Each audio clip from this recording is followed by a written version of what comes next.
Oiê, tudo bem com vocês? Então, pessoal, passou de um ano aquela guerra lá na Ucrânia, né? Imagina quem vai ver um negócio desse, deve ser tenso, viu? Parece uma coisa meio distante, meio longe da gente, né? E se eu te disser que no Brasil já teve guerra? E foi um negócio tenso, pô. Foi um negócio complicado. Lá atrás, em 1600 e bolinha, o Brasil era conhecido como América Portuguesa e ela foi invadida pela Holanda. Doideira, né? Então, hoje, esse contador de história vai te ensinar sobre a invasão holandesa e o período do Brasil holandês. Atenção! Atenção!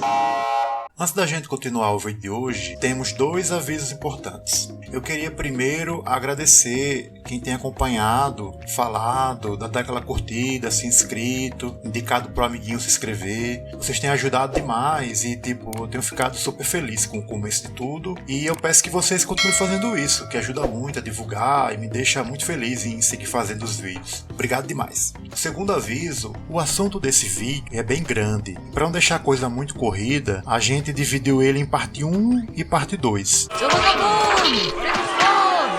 É sério, eu dividi assim para deixar tudo mais fácil de entender, sem que a gente perdesse qualidade do vídeo. Ah, bom. Pronto, feitos os avisos, agora vamos pro vídeo.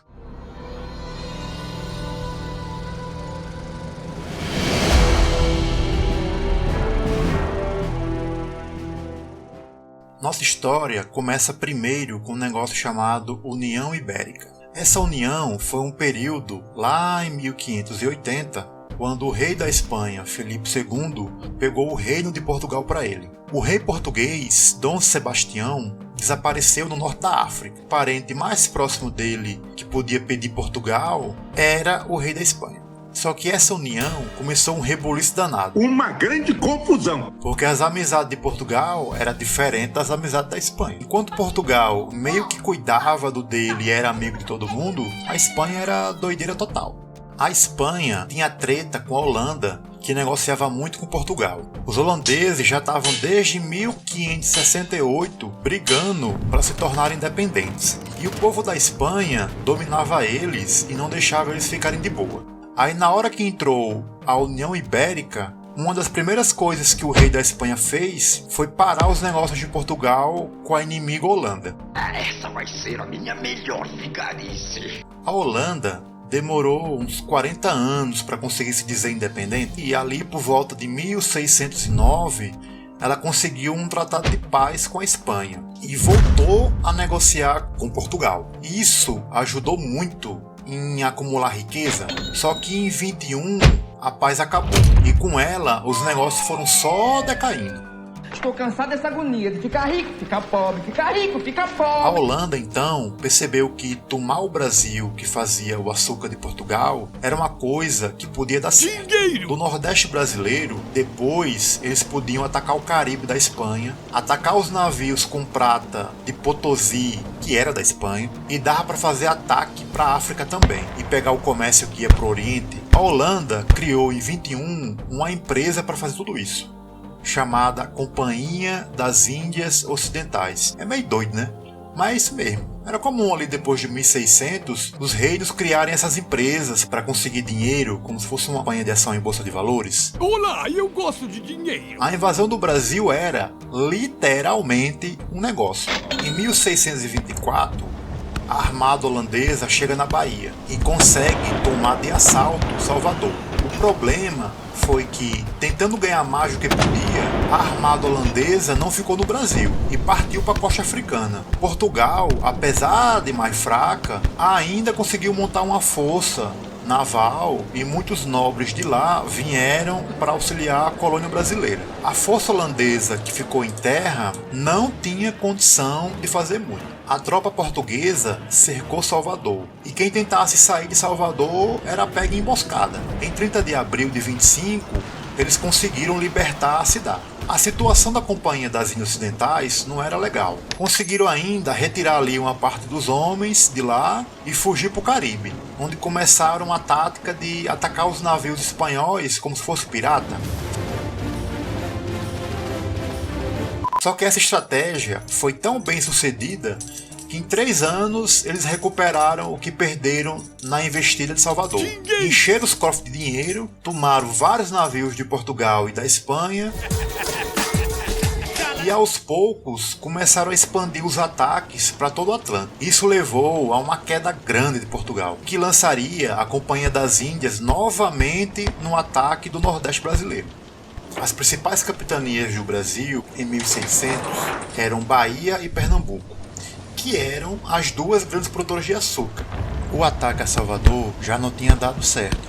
Olinda era, naquela época, a principal vila de Pernambuco, e Recife era tipo um pequeno povoado onde ficava o porto para os navios. O ataque a Olinda aconteceu por volta do dia 16 de fevereiro de 1630. Matias de Albuquerque era o comandante das forças portuguesas, mas só chegou no Recife depois da tomada de Olinda. Concluiu que os fortes não aguentariam muito e que o porto seria perdido de todo jeito. Tomou por fim a decisão de incendiar tudo, deixando aos holandeses apenas fogo e cinzas, retirando dos invasores a chance de ganhar todo o açúcar e mantimentos que existiam ali. Os holandeses perceberam que a vila de Olinda não era muito fácil de defender e decidiram se estabelecer realmente em Recife, onde eles começaram a edificar e consideraram que a geografia natural, junto com os fortes, garantiam uma defesa maior.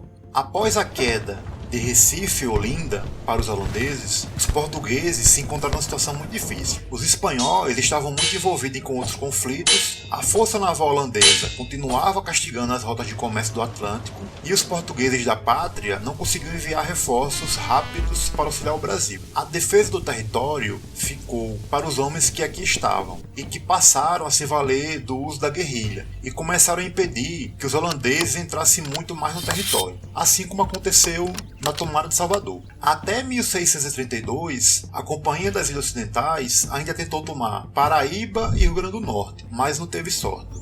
A estratégia de guerra de guerrilha foi reforçada pela presença indígena, em que a gente precisa destacar Antônio Felipe Camarão, que naquela época já era um personagem de renome local e de grande coragem comprovada. Essa figura histórica, pela sua importância, a gente vai tratar depois num vídeo só sobre ele. E por isso aqui a gente só quer indicar que ele já participava do conflito e que vai participar até praticamente o final. Os líderes da Companhia das Índias Ocidentais achavam que iam conseguir tomar o Brasil somente atacando as cidades do litoral.